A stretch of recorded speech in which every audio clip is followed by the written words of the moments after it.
we want to see how well the springs are balanced to the door.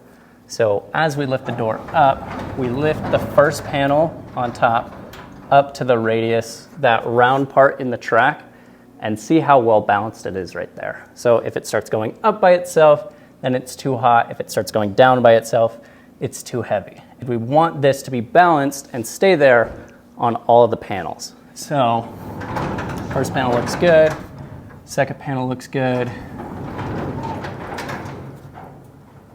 third and fourth. Perfect. Okay. Everything looks good.